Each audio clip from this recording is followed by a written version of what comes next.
ओम शांति प्यारे रूहानी भाई बहनों। आज हम 10 जनवरी 2026 की बाबा की मुरली के अनमोल मधुर महावाक्य सुनेंगे जी ओम शांति। और उन पर बहुत प्यार से साथ मिलकर मनन चिंतन करेंगे। जी आज तो बाबा ने हमें हमारी सबसे श्रेष्ठ और सबसे गुप्त यात्रा की याद दिलाई है। हाँ, एक ऐसी यात्रा जो हमें इस स्थूल दुनिया से बहुत दूर पार ले जाती है। बिल्कुल। जी हाँ। तो आज बाबा ने सार में हम मीठे बच्चों से कहा है, मीठे बच्चे, तुम्हारी याद की यात्रा बिल्कुल ही गुप्त है। तुम बच्चे अभी मुक्ति धाम में जाने की यात्रा कर रहे हैं। वाह, मतलब पहली ही लाइन में बाबा ने कितना कुछ कह दिया है ना। हमारी यात्रा, और वो भी याद की यात्रा। हाँ, गुप्त इस शब्द पर बहुत जोर है। जी, क्योंकि दुनिया वाले तो यात्रा का मतलब समझते हैं कहीं जाना, कहीं घूमना, तीर्थ करना। बिल्कुल, स्थूल में कहीं पहुंचना। हाँ, लेकिन हमारी यात्रा तो अंदर की है, मन और बुद्धि की। और ये इतनी गुप्त है कि दुनिया में हमारे सिवा इसे कोई नहीं जानता, कोई अंदाजा भी नहीं लगा सकता। सही कहा। हम अपने घर में बैठे हैं, काम कर रहे हैं, लेकिन अंदर से हम यात्री हैं। कहाँ के यात्री? मुक्ति धाम के। अपने घर वापस जाने की तैयारी कर रहे हैं। वाह, ये कोई स्थूल यात्रा नहीं है, बल्कि ये तो याद की, योग की यात्रा है। बिल्कुल, इसमें कोई शोर नहीं, कोई दिखावा नहीं। जी, बस एक मन और बुद्धि की लगन, एक प्यारे बाबा से। बस यही हमारी सच्ची यात्रा है। और इस यात्रा में तो कोई खर्चा भी नहीं है, कोई थकन भी नहीं है। बल्कि थकन तो मिट जाती है। हाँ, सारी थकन मिट जाती है। आत्मा को शक्ति मिलती है, सुकून मिलता है। जी, और इसी से जुड़ा हुआ आज का प्रश्न भी बहुत सुंदर था। जी बिल्कुल। जो हमारे पुरुषार्थ के लक्ष्य को और भी स्पष्ट करता है। प्रश्न था, स्थूल वतनवासी से सूक्ष्म वतनवासी फरिश्ता बनने का पुरुषार्थ क्या है? और बाबा का उत्तर, वो तो जैसे पुरुषार्थ की जान है। हाँ, सूक्ष्म वतनवासी फरिश्ता बनना है तो रूहानी सर्विस में हड्डी हड्डी स्वाहा करो। बिना हड्डी स्वाहा किए फरिश्ता नहीं बन सकते, क्योंकि फरिश्ते बिगर हड्डी मांस के होते हैं। इस बेहद की सेवा में दधीची ऋषि की तरह हड्डी हड्डी लगानी है, तभी व्यक्त से अव्यक्त बनेंगे। हाँ, दधीची ऋषि का मिसाल। जी, सोचिए, जैसे उन्होंने अपनी हड्डियां सेवा में दे दी। बाबा कहते हैं हमें भी इस रूहानी सेवा में अपना सब कुछ, अपना देह अभिमान, मेरापन, सब कुछ स्वाहा कर देना है। जी, और बाबा ने शब्द भी क्या इस्तेमाल किया, हड्डी हड्डी स्वाहा करो। हाँ, ये कोई छोटी बात नहीं है। बिल्कुल नहीं। हड्डी मतलब शरीर का सबसे मजबूत हिस्सा, सबसे ठोस। हाँ। तो बाबा इशारा दे रहे हैं कि हमारे अंदर जो देह अभिमान की, पुराने संस्कारों की, मैंपन की जो कठोरता है ना, उसे गलाकर सेवा में लगा देना है। बिल्कुल, जब देह का भान ही नहीं रहेगा तभी तो देह से न्यारे फरिश्ते बन पाएंगे। जब हम सेवा में इतने मगन हो जाएं, इतने तल्लीन हो जाएं कि ये भी याद ना रहे कि मैंने खाया या नहीं, मैं सोया या नहीं, हाँ, मुझे आराम की जरूरत है, ये सब बातें भूल जाएं। बस एक ही लगन हो कि बाबा का संदेश हर आत्मा तक पहुंचे। बस तब समझना चाहिए कि हमारी हड्डियां गल रही हैं, हमारा मैं भाव बाबा में समा रहा है। वाह, और बाबा ने कारण भी कितना सुंदर बताया, क्योंकि फरिश्ते बिगर हड्डी मांस के होते हैं। बिल्कुल। फरिश्ता यानी क्या? प्रकाश का शरीर, लाइट का स्वरूप। जी, तो जब तक हम इस हड्डी मांस के देह के आकर्षण में, इसके भान में फंसे रहेंगे, तब तक वो हल्की अवस्था कैसे आएगी? आ ही नहीं सकती। वो प्रकाश की काया हम धारण ही नहीं कर सकते। सही कहा। ये स्थूल देह है और इसका अभिमानी तो सारा बोझ है। जी, और इसी बोझ को सेवा की अग्नि में स्वाहा करना है। वाह, तो सेवा एक तरह से अग्नि का काम करती है। बिल्कुल, जो हमारे पुराने संस्कारों को भस्म कर देती है। और दधीची ईशिदे क्यों? उन्होंने तो सिर्फ देवताओं के कल्याण के लिए अपनी हड्डियां दी थीं। जी हाँ, हम तो सर्वे के कल्याण के लिए निमित्त हैं, पूरी दुनिया को पतित से पावन बनाने की सेवा में मददगार हैं। तो हमारा त्याग, हमारा समर्पण तो उनसे भी बेहद का होना चाहिए। बिल्कुल, यही है व्यक्त भाव से अव्यक्त बनना। जी, इस साकार दुनिया के भान से परे सूक्ष्म वतनवासी फरिश्ता बनने की विधि, ये एक तरह की रूहानी सर्जरी है। हाँ, बिल्कुल सही शब्द है। हम अपने पुराने स्व को, अपने देह अभिमान को धीरे धीरे मिटाते जाते हैं और बाबा के दिए हुए नए आत्मिक स्वरूप और फरिश्ता स्वरूप में स्थित होते जाते हैं। जी, आज बाबा ने हम बच्चों को जो गीत का इशारा दिया, वो भी बहुत गहरा है। हाँ, धीरज धर मनवा। जी, बाबा हमें समझाते हैं कि यह यात्रा गुप्त है और अपने समय पर पूरी होगी, इसलिए धीरज रखो। हाँ, इसलिए हमें धीरज रखकर श्रीमत पर पुरुषार्थ करते रहना है, जल्दबाजी नहीं करनी और इस यात्रा पर ले जाने वाले पांडव भी तो स्वयं शिव बाबा हैं। जी। बाबा ने कहा कि ये पांडव सेना है, लेकिन यहाँ कोई स्थूल लड़ाई नहीं है। सब कुछ बहुत गुप्त है। हाँ, शास्त्रों का जो सार है वो बाबा हमें प्रैक्टिकल में अनुभव करा रहे हैं। कौन सा सार? मुझे याद करो तो मेरे पास पहुंचेंगे, बस इतनी सी बात है। वाह, कितना सहज कर दिया बाबा ने। जी। और बाबा की विचित्रता पर भी आज बहुत सुंदर प्रकाश डाला। हाँ, ये पॉइंट बहुत प्यारा था। बाबा कहते हैं कि सारी दुनिया तो चित्रों की शाला है, जी। लेकिन वो बाप है विचित्र जिसका अपना कोई चित्र नहीं। सही कहा। वो इस ब्रह्मा के चित्र का आधार लेके हमें ज्ञान देते हैं। ये कितनी अद्भुत बात है। जी हाँ, और बाबा ने ये भी स्पष्ट किया कि वो परमपिता परमात्मा केवल ब्रह्मातन द्वारा ही बोल सकते हैं। अच्छा। सूक्ष्म वतन में भले ब्रह्मा विष्णु शंकर हैं, जी। लेकिन ये व्यक्त ब्रह्मा का तन यहाँ चाहिए। हाँ, ज्ञान सुनाने के लिए, स्थापना करने के लिए। तभी तो बाबा कहते हैं प्रजापिता ब्रह्मा द्वारा स्थापना। मतलब ये समझना बहुत जरूरी है, दुनिया के लोग तो चित्रों में ही भटक रहे हैं। बिल्कुल, वो देवी देवताओं के गुरुओं के चित्रों की पूजा करते रहते हैं, लेकिन उस विचित्र बाप को नहीं जानते जो इन सब चित्रों से न्यारा है। जी। हमारा कितना बड़ा सौभाग्य है कि हमने उस निराकार विचित्र बाप को इस साकार चित्र ब्रह्मा बाबा के तन द्वारा पहचान लिया और सुन भी रहे। जी हाँ, बाबा कहते हैं कि मैं इस ब्रह्मा तन का आधार लेता हूँ, ये ब्रह्मा का चित्र है। लेकिन इन होठों से जो ज्ञान अमृत बह रहा है वो शिव बाबा का है।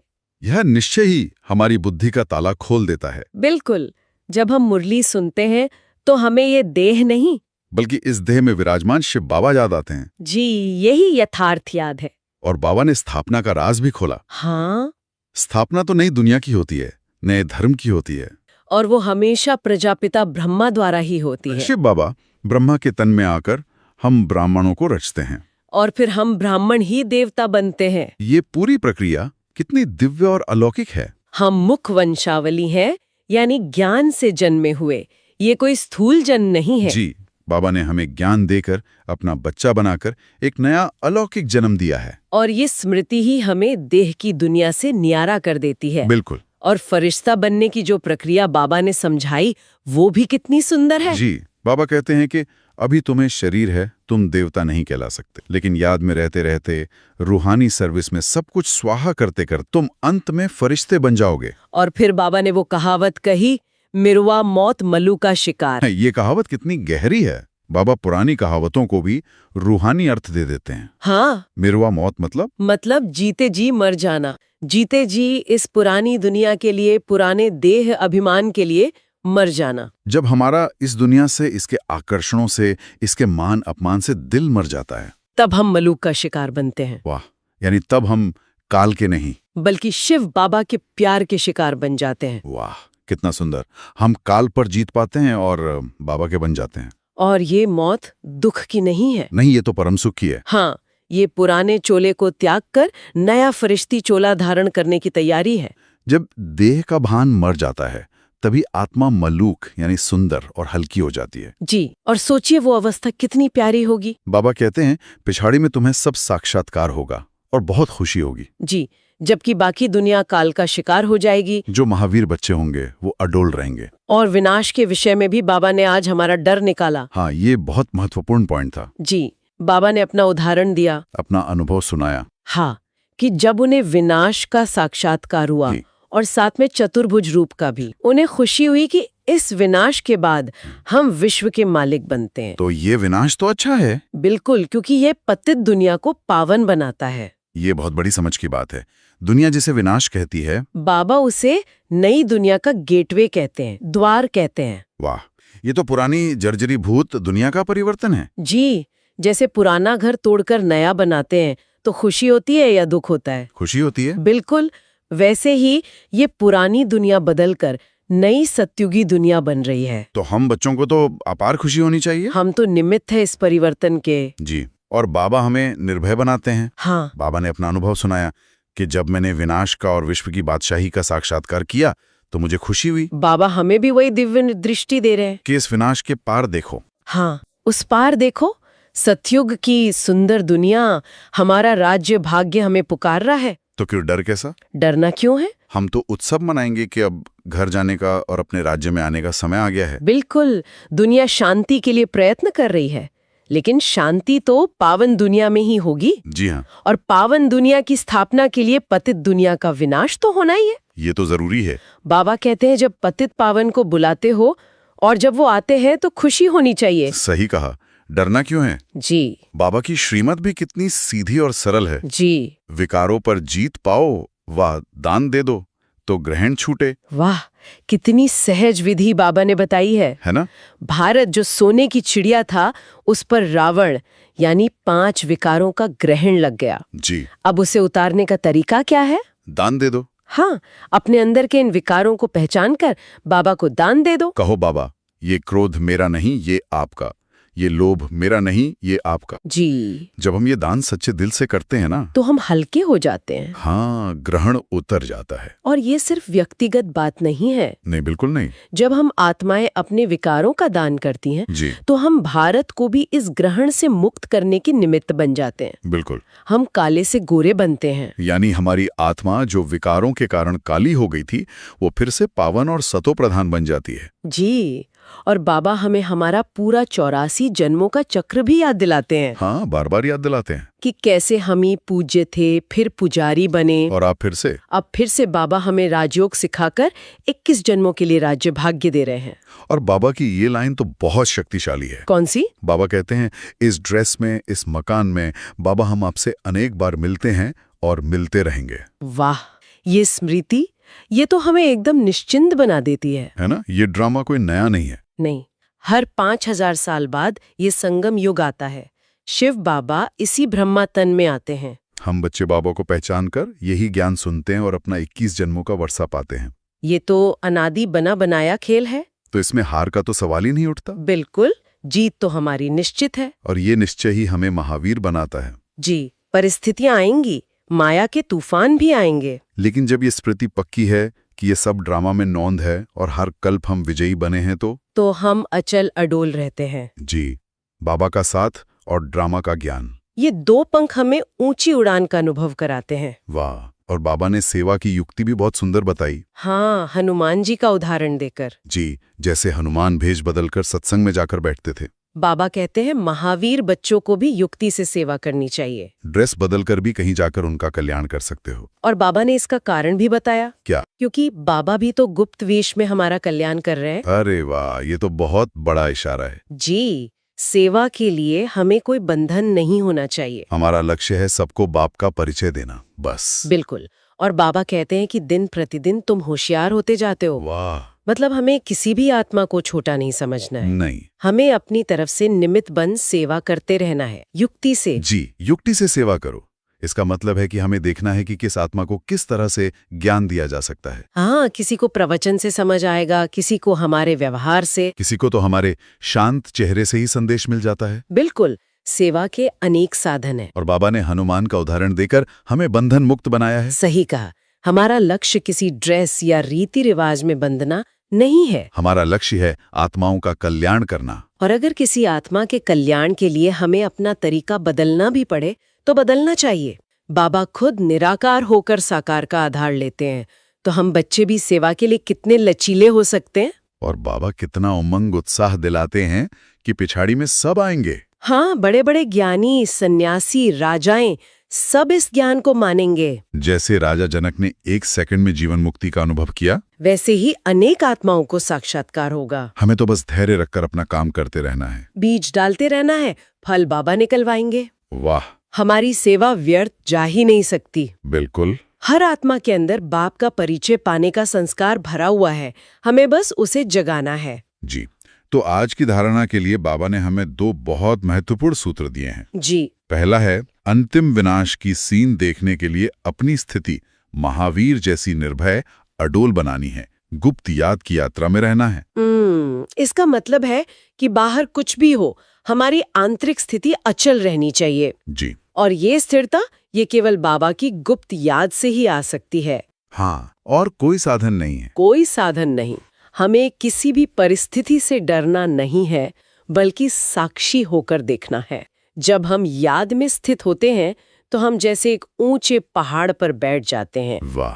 और नीचे दुनिया में चल रहे खेल को देखते हैं। उस ऊंचाई पर दुनिया का शोर, दुख, अशांति, कुछ भी हमें छू नहीं सकता। यही महावीर स्थिति है। जी, निर्भय और अडोल। और यह अभ्यास हमें अभी से करना है। हाँ, रोज करना है। छोटी छोटी बातों में साक्षी होकर देखने का अभ्यास ही हमें अंत समय में बड़े दृश्य देखने की शक्ति देगा। बिल्कुल, हर परिस्थिति में ये सोचना है, मैं आत्मा साक्षी हूँ, यह ड्रामा का एक सीन है, यह भी बीत जाएगा। इस अभ्यास से हम अडोल बन सकते हैं। जी, और दूसरा सार है, अव्यक्त वतनवासी फरिश्ता बनने के लिए बेहद सेवा में दधीची ऋषि की तरह अपनी हड्डी हड्डी स्वाहा करनी है। जी, ये फिर से उसी समर्पण की बात आ गई। हाँ, फरिश्ता बनना है तो देह और देह के भान को सेवा में लगाना है। जब मैं और मेरा स्वाहा हो जाएगा, तब हल्की अव्यक्त स्थिति का अनुभव सहज हो जाएगा। ये सेवा ही हमें स्वार्थ से निस्वार्थ बनाती है। बिल्कुल,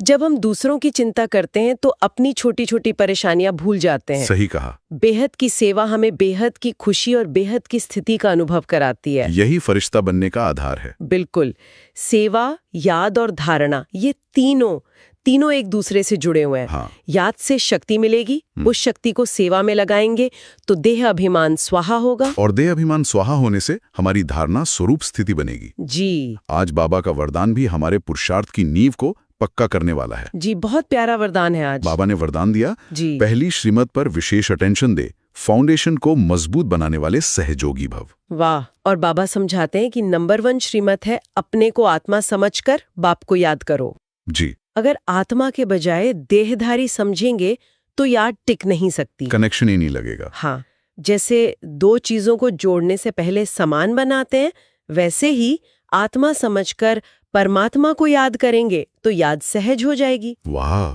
कितना सुंदर और कितना प्रैक्टिकल रहस्य है ना? फाउंडेशन ही आत्मिक स्मृति है। बस। अगर ये पक्का हो जाए तो सहयोगी बनना निश्चित है। जी। हमें बार बार इसी एक बात पर अटेंशन देना है, मैं आत्मा हूँ। बाबा कितनी सीधी सरल बात बताते हैं, लेकिन माया बार बार यही बात भुला देती है। जी। सारा पुरुषार्थ इसी एक स्मृति को पक्का करने का है, मैं शरीर नहीं, मैं एक चैतन्य शक्ति ज्योति बिंदु आत्मा हूँ। और बाबा ने जो उदाहरण दिया वो कितना प्रैक्टिकल है। हाँ, दो असमान चीजें जुड़ नहीं सकती। बिल्कुल। अगर मैं खुद को देह समझ रहा हूँ जो 5 तत्वों की बनी है, हाँ। और बाबा को याद कर रहा हूँ जो निराकार ज्योति बिंदु है, तो कनेक्शन कैसे जुड़ेगा? नहीं जुड़ सकता। लेकिन जैसे ही मैं अपनी असलियत में आता हूँ कि मैं भी आत्मा ज्योति बिंदु हूँ, बस, तो बाबा से कनेक्शन तुरंत जुड़ जाता है। जैसे चुंबक लोहे को खींचता है, वाह, आत्मा की स्मृति परमात्मा की याद को सहज बना देती है। यही सहयोगी बनने का राज है। जी। तो पुरुषार्थ मेहनत नहीं है, बल्कि सही समझ और सही स्मृति में टिकना है। सही कहा। अगर नींव यानी आत्मिक स्मृति की फाउंडेशन मजबूत है तो योग की इमारत बहुत ऊंची जा सकती है। जी। फिर योग लगाना नहीं पड़ेगा, योग स्वतः और सहज लगता रहेगा। बिल्कुल। और आज का स्लोगन इस वरदान को कर्म में लाने की प्रेरणा देता है। जी हाँ, बाबा ने कहा, कर्म आत्मा का दर्शन कराने वाला दर्पण है, इसलिए कर्म द्वारा शक्ति स्वरूप को प्रत्यक्ष करो। वाह, हमारे हर कर्म से हमारी आत्मिक स्थिति, हमारा शक्ति स्वरूप प्रत्यक्ष होना चाहिए। जी। कर्म ऐसे हों जो देखने वालों को देह नहीं, हमारा कर्म ही हमारा परिचय बने। वाह, कितनी बड़ी जिम्मेवारी बाबा हम बच्चों को देते हैं, है ना? बाबा कहते हैं कि तुम्हारे कर्म आईना है, दर्पण है। जी। दुनिया जब तुम्हें देखे तो उन्हें तुम्हारे कर्मों में तुम्हारा बाप नजर आए। वाह। तुम्हारे चलने में, बोलने में, देखने में वो दिव्यता, वो शांति, वो शक्ति झलकनी चाहिए। हमें कुछ कहने की जरूरत नहीं पड़नी चाहिए। नहीं, हमारे कर्म ही प्रत्यक्षता का नगाड़ा बजा दें कि इनसे ये कर्म कराने वाला जरूर कोई सर्वशक्तिवान है। बिल्कुल, हमारा हर कर्म एक साइलेंस की भाषा बोले। हमारा चेहरा, हमारी आंखें, हमारा व्यवहार, सब कुछ मिलकर बाबा का परिचय दे। जब हम शक्ति स्वरूप में स्थित होकर कर्म करते हैं तो हमारे कर्मों में वो ताकत आ जाती है जो दूसरों को भी बदल सकती है, उन्हें भी शक्ति का अनुभव करा सकती है। यही सच्ची सेवा है। यही सच्ची सेवा है। जी। आज अव्यक्त बापदादा ने हम बच्चों को जीवन मुक्त स्थिति का अनुभव करने के लिए बहुत प्यारा इशारा भी दिया है। बाबा हमें हर बंधन से मुक्त देखना चाहते हैं। और इसकी विधि भी बताते हैं। क्या? कि अगर अपने देह का लगाव खत्म किया तो बाकी सब बंधन अपने आप खत्म हो जाएंगे। जी।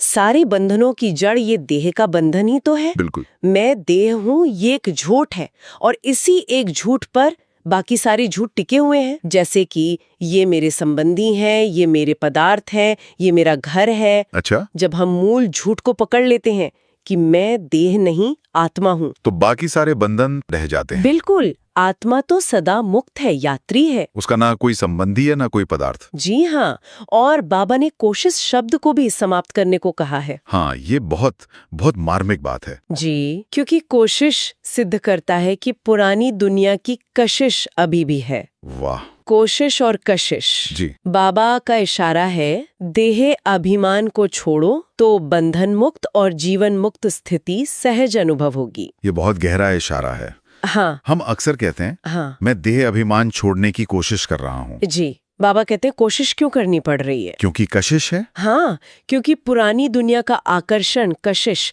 अभी भी खींच रहा है। अच्छा, जिस दिन पुरानी दुनिया से दिल उपराम हो जाएगा, वैराग्य आ जाएगा, उस दिन देह अभिमान को छोड़ने के लिए कोशिश नहीं करनी पड़ेगी। वो सहज और स्वतः छूट जाएगा। जैसे कोई गंदी चीज को हम बिना कोशिश के छोड़ देते हैं, हाँ, अपने आप ही। वैसे ही जब हमें इस पुरानी दुनिया की असलियत समझ आ जाएगी तो इससे मन अपने आप हट जाएगा। तो हमें कशिश को खत्म करना है, कोशिश को नहीं। बिल्कुल। और कशिश खत्म होती है ज्ञान की गहरी समझ से और एक बाप से सच्चे प्यार से। जी, जब बुद्धि में एक बाबा बस जाते हैं तो बाकी सब कुछ स्वतः ही विस्मृत हो जाता है। यही जीवन मुक्त अवस्था है। यही फरिश्ता स्वरूप है। तो आज हमें इसी एक अभ्यास पर ध्यान देना है। जी, मैं आत्मा हूँ, इस देह में एक मेहमान हूँ।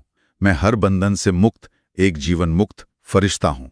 यह स्मृति हमें बहुत हल्का और बहुत शक्तिशाली बनाएगी। तो प्यारे रूहानी भाई बहनों, आज बाबा ने हमें हमारी सबसे ऊंची मंजिल, फरिश्ता बनने की, हाँ, फरिश्ता बनने की विधि और उसके लिए आवश्यक पुरुषार्थ को बहुत स्पष्ट किया। जी, ये याद की गुप्त यात्रा, देह अभिमान का संपूर्ण स्वाहा और श्रीमत पर अडोल निश्चय ही हमें इस मंजिल तक पहुंचाएगा। जी, आज के दिन हम सब यही अभ्यास करें कि मैं एक आत्मा इस स्थूल शरीर से न्यारी अपनी गुप्त यात्रा पर हूँ। वाह।